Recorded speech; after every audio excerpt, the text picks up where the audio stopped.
Actually sir ನಿನ್ನೆ mentoring ಆಗೋವಾಗ ನಾನಿದ್ದೆ. ಈ portion ನಾನು ಕಾಯ್ತಾ ಇದ್ದೆ. ಲಾಸ್ಟ್ ಅಲ್ಲಿ ಮಾಡಿದ್ನಲ್ಲ ಅರಬಿಕ್ ಸ್ಟೈಲ್ ಅಲ್ಲಿ ಒಂದು ಸಾರಥಿ ಅನ್ಕೊಂಡ್ ಮಾಡ್ದೆ. ತುಂಬಾ ಚೆನ್ನಾಗಿ ಪ್ಲಾನ್ ಮಾಡಿದ್ರು. ನೀವ್ ಹೆಲ್ಪ್ ಕೂಡ ಮಾಡಿದ್ರಿ ಆ ರಿಹರ್ಸಲ್ಸ್ ಟೈಮ್ ಅಲ್ಲಿ. ಮಾಡ್ತಾ ಇದ್ವಿ ಅಂಡ್ ಇಲ್ಲಿ ನಾನು ಹಾಡಿದ್ರೆ ತಗೊಳ್ತಾನೆ ಅನ್ನೋದು ನಾನು ಬಂದೆ. I wish you all the best Chennappa, ಚೆನ್ನಾಗಿ ಹಾಡ್ರಿ, all the best. Thank you, Hemant. Thank you Hemiji, thank you Nandita ma'am. ಇಲ್ಲಿ ಏನ್ ನಡೀತಾ ಇದೆ ಕಾಂಪಿಟೇಷನ್ ಅದೆಲ್ಲ ಮರೆತು ಆ ಕಡೆ ತಂಡದಿಂದ ಒಂದು ಹೇಮಂತ್ ಸರ್ ಬರ್ತಾರೆ, ಈ ಕಡೆಯಿಂದ ನಂದಿತಾ ಮೇಡಮ್ ಬರ್ತಾರೆ. ಇದೆಲ್ಲದಕ್ಕಿಂತ ಹೆಚ್ಚಾಗಿ ನಮ್ಮ ಎಲ್ಲ ಸಿಂಗರ್ಸ್ ಅವನಿಗೋಸ್ಕರ ಚಿಯರ್ ಮಾಡಿದ್ರಲ್ಲ, ಇದು ಸರಿಗಮಪ ಕುಟುಂಬದ ತಾಕತ್ತು.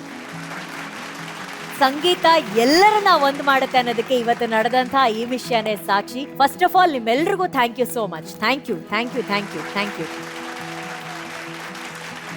ಏನ್ ಬೇಕು ಪ್ರೀತಿಗಿಂತ ಇನ್ನೇನ್ ಬೇಕು ಚೆನ್ನಪ್ಪ? ಇವ್ರುಗಳೇ ದೇವ್ರುಗಳು ಅಲ್ವಾ? ದೇವ್ರನ್ನ ಯಾರು ಕಂಡಾರ ನೋಡಿಲ್ಲ ಅಲ್ವಾ? ಇವ್ರ ಮೂಲಕ ದೇವ್ರ ನನ್ನ ಪ್ರತ್ಯಕ್ಷ ಆಯ್ತು ಇವತ್ತು. ಒಂದು ಬೇಜಾರು ಏನು ಅಂತಂದ್ರೆ ನಮ್ಮ ಬಾಸ್ ಸಾಂಗು, ಸಾರಿ ಬಾಸ್. ಅಯ್ಯೋ ಏಯ್ ಗುರುವೇ, ದರ್ಶನ್ ಸರು ಕಲಾವಿದರಲ್ವೇನಪ್ಪ? ಖಂಡಿತವಾಗಿಯೂ ನಿನ್ನ ಹಾಡಿನ ಹಿಂದೆ ಪ್ರಾಮಾಣಿಕತೆ ನೋಡ್ತಾರಿಯೇ ಹೊರತು ನೀನ್ ನಿಲ್ಸ್ ಹಾಡಿದ್ಯಾ ಹೆಂಗ್ ಹಾಡ್ದೆ ಅಂತ ನೋಡಲ್ಲ. ಖಂಡಿತವಾಗಿಯೂ ನಿನ್ನ ಪ್ರಾಮಾಣಿಕತೆ ದರ್ಶನ್ ಸರ್ಗೂ ತಲುಪುತ್ತೆ, ನಾಡಿನ ಜನತೆಗೂ ತಲುಪುತ್ತೆ. ಅನೇಕ ವಿಷಯಗಳು ನಡೆದಿದೆ ಇಲ್ಲಿ. ಒಬ್ಬ ನಿಜವಾದ ಕಲಾವಿದನಾಗಿ ಹೇಮಂತ್ ಸರ್ ಅಲ್ಲಿ ಬಂದು ಎದುರು ಬೇರೆ ಟೀಮ್ ಆದ್ರೆ ಏನಂತಯ್ಯ ನಾನು ಬರ್ತೀನಿ ಹಾಡು ಅಂತ ಒಂದು ಶಕ್ತಿ ಕೊಟ್ಟಿದ್ದು ಹೇಮಂತ್ ಸರ್ ಒಂದು ಅದ್ಭುತವಾದ ಗುಣ. ನಿಜವಾಗ್ಲೂ ಎಲ್ರು ಬಂದಿಲ್ಲಿ ಅವನಿಗೆ ನಿಂತದ್ದು ಒಂದು ಅದ್ಭುತವಾದಂತ ಸಮಯ.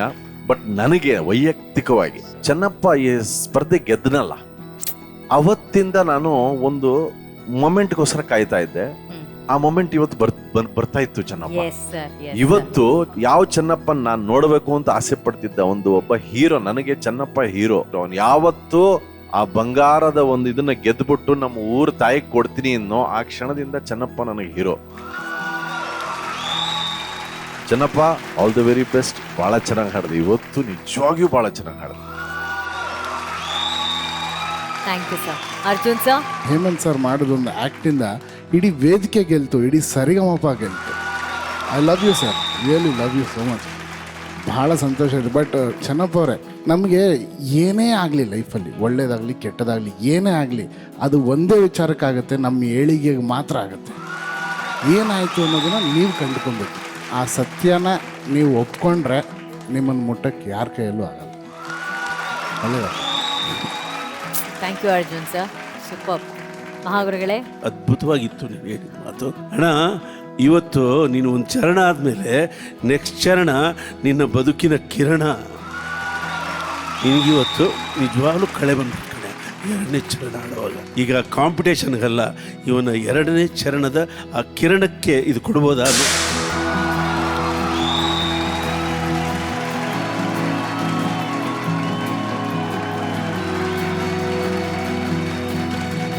ಚೆನ್ನಪ್ಪನ್ಗೆ ಅರ್ಜುನ್ ಸರ್ ತುಂಬಾ ಒಂದು ಒಳ್ಳೆ ಮಾತು ಹೇಳಿದ್ರು. ಅದನ್ನ ನೀನ್ ಅರ್ಥಕೋಬೇಕು ಏನಾಯ್ತು ಅನ್ನೋದು. ಏನಾದ್ರೂ ಅದ್ರ ಬಗ್ಗೆ ಹೇಳಕ್ ಇಷ್ಟಪಡ್ತೀಯ ನೀನು? ನಿನ್ ಮನ್ಸಲ್ಲಿದ್ರೆ ಅದನ್ನ ಮಾತಾಡ್ಬಿಡು. ಅನುಶ್ರೀ ಅವರು ಒಂದ್ ಡೈಲಾಗ್ ಪ್ರಾಕ್ಟೀಸ್ ಮಾಡ್ಕೊಂಡಿದ್ರು. ಮತ್ತೆ ಹೇಳು ಈಗ. Command D boss fans. ನಾನು ಚತುರ್ದಶಕ ಭುವನ ಭಯಂಕರನಾದ ಲಂಕೇಶ್ವರ ದಶಕಂಠ ರಾವಣ. ನಾನು ಸರ್ವತ್ರ ಸರ್ವ ಸ್ವತಂತ್ರನಾದ ಪ್ರಬುದ್ಧ ರಾವಣ. ಎಲ್ಲ ಬ್ರಹ್ಮಾಂಡ ತಂಡೋಪತಂಡಗಳನ್ನೇ ಚಂಡಾಡಬಲ್ಲ, ದಂಡು ದಾಳಿಗಳಿಗೆ ಮೊಂಡನಾಯಕನಾದ, ಗಂಡೆದೆಯ ಗಂಡರ ಗಂಡನಾದ ಪ್ರಚಂಡ ರಾವಣ. ನಾನು ಪ್ರಚಂಡ ರಾವಣ.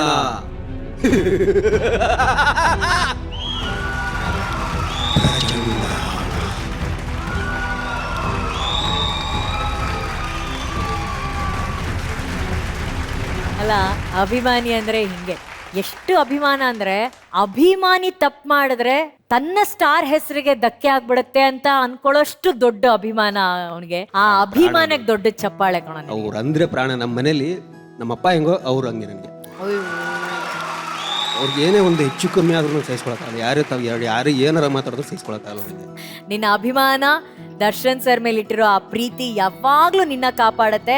ಅಂಡ್ ನಿನಗೆ ಅವ್ರ ಮೇಲಿರೋ ಅಭಿಮಾನ, ನಿನ್ನ ಕಲೆ ಮೇಲಿರುವಂತಹ ಭಕ್ತಿನ ಖಂಡಿತವಾಗ್ಲೂ ಎಲ್ಲಾ ದರ್ಶನ್ ಸರ್ ಫ್ಯಾನ್ಸು ಖಂಡಿತವಾಗ್ಲೂ ನಿನ್ ಜೊತೆ ಯಾವಾಗ್ಲೂ ಇರ್ತಾರೆ ಕಣ. Okay, good luck.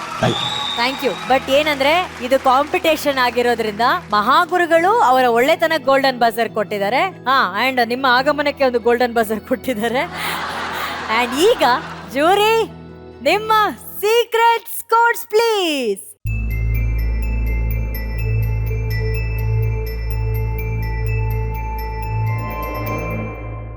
Okay jury, ನಿಮ್ಮ ಸೀಕ್ರೆಟ್ ಸ್ಕೋರ್ಸ್ ಬಂದಾಗಿದೆ. Thank you so much Chennappa. All the very best. Thank you.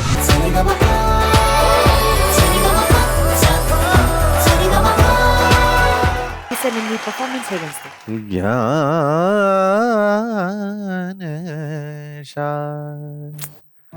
ನಿನಗೆ ನೀನೆ ಸಾಟಿ. ಅಷ್ಟೇ. ವಾ VP ಸರ್ ಮಾತಲ್ಲಿ ಹೇಳಲಿಲ್ಲ, ಹಾಡಲ್ಲಿ ಹೇಳ್ಬಿಟ್ರು. ಎಂಥ ದೊಡ್ಡ ವಿಷಯ. ಅರ್ಜುನ್ ಸರ್, ಮತ್ತೊಮ್ಮೆ ಒಂದು ಡಿವೈನ್ ಮೂಮೆಂಟ್ ಈ ವೇದಿಕೆ ಮೇಲೆ. ಜ್ಞಾನೇಶ ಬಂದಾಗ ನಾವು ಏನಾದರೂ ಒಂದು ಚಮತ್ಕಾರ ಇರುತ್ತೆ. ಇವತ್ತು ಕೂಡ ಖಂಡಿತವಲ್ಲೂ ಅದೇ ಅವನ ವಯಸ್ಸಿಗೆ ಮೀರಿದಂಥ ಹಾಡುಗಳನ್ನು ಆಯ್ಕೆ ಮಾಡಿ ಅವನು ಹಾಡೋಂಥ ರೀತಿಯಾಗಲಿ ಇಟ್ಸ್ ಔಟ್ಸ್ಟ್ಯಾಂಡಿಂಗ್. ಅದರಲ್ಲಿ ಏನೋ ಒಂದು ಪೂಜ್ಯ ಭಾವನೆ ಇರುತ್ತೆ ಅವನು ಹಾಡಬೇಕಾದ್ರೆ. ಅದೆಲ್ಲರ ಗಮನ ಅವನ ಕಡೆ ಸೆಳೆದು ಬಿಡ್ತಾನೆ ಆ ವಾಯ್ಸಲ್ಲಿ. ಖಂಡಿತವಲ್ಲೂ ತುಂಬ ಒಳ್ಳೆ ಗಾಯನ, ಒಳ್ಳೆಯದು. Thank you Arjun sir. ಮಹಾಗುರುಗಳೇ, ಇದು ಸೊಗಡು ತುಂಬಿದ ಗಾಯನ. ಹರ್ಷ ಮಾಡಿದ್ದು ಎರಡನ್ನ ಬ್ಲೆಂಡ್ ಮಾಡಿದ್ರು, ಉಭಯಗಾನ. ಹಿಂದೂಸ್ತಾನಿ ಮತ್ತು ಕರ್ನಾಟಕ ಎರಡನ್ನ ಬ್ಲೆಂಡ್ ಮಾಡ್ಕೊಂಡು ಮಾಡಿದ ಅದೊಂದು ದೊಡ್ಡ ಪ್ರಯೋಗ. ಪುಟ್ಟರಾಜ್ ಗವಾಯಿಗಳು, ಪಂಚಾಕ್ಷರಿಗಳು ಉಭಯಗಾನವೇ ಅವರೆಲ್ಲ. ಅಲ್ಲೂ ಸ್ಟ್ರಾಂಗ್ ಮ್ಯಾಥಮೆಟಿಕ್ಸ್ ಇತ್ತು. ಬಟ್ ಸೊಗಡಿನ ವಿಚಾರದಲ್ಲಿ ಈತ ಮುಂದಿದ್ದಾನೆ. ಚೆನ್ನಾಗಿ ಆಡಿದೆ ಕಣೆ. ನೀನು ನೋಡಿದ್ರೆ ನಮಗೆ ಖುಷಿನೇ ಆಗ್ತದೆ. ಯಾಕೆಂದರೆ ನೀನು ಸ್ವಲ್ಪ ಆಡಿದ್ರೂ ಚೆನ್ನಾಗಿರುತ್ತೆ, ಜಾಸ್ತಿ ಆಡಿದ್ರೂ ಚೆನ್ನಾಗಿರುತ್ತೆ. ಈ ಹಾಡು ಚೆನ್ನಾಗಿರೋದ್ರಿಂದ ಇವ್ರಿಗೂ ಮಾರ್ಕ್ಸು, ಅವ್ರಿಗೂ marks. Yes yes. Thank you jury. Jnanesha, battle ಮುಗ್ದಿದೆ, ಇಬ್ರು ಹಾಡಿದಿರ. ಆದರೆ ಗೆಲುವು ಯಾರ ಪಾಲಾಗತ್ತೆ ಅಂತ ನೋಡ್ಬೇಕಂದ್ರೆ ಹರ್ಷ ಅವರು ದಯಮಾಡಿ ವೇದಿಕೆ ಮೇಲೆ ಬರಬೇಕು ಪ್ಲೀಸ್. ಓಕೆ, ಈಗ ಗೆಲುವು ಯಾರ ಪಾಲಾಗತ್ತೆ ಅಂತ ಹೇಳುವಂತಹ ಸಮಯ. ಅದನ್ನ ನಮ್ಮ ಜಡ್ಜಸ್ ಹೇಳ್ತಾರೆ. ಅನುಶ್ರೀ ಅವರೇ, ಒಂದು ಕೆಲಸ ಮಾಡೋಣ. ಹಾ ಸರ್. ನಾವು LED ಮಾರ್ಕ್ಸ್. ಓಹೋ, good twist sir. S.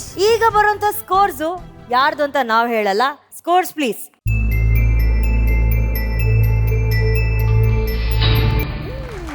Sa-ri-ga-ma-pa-pa-sa-sa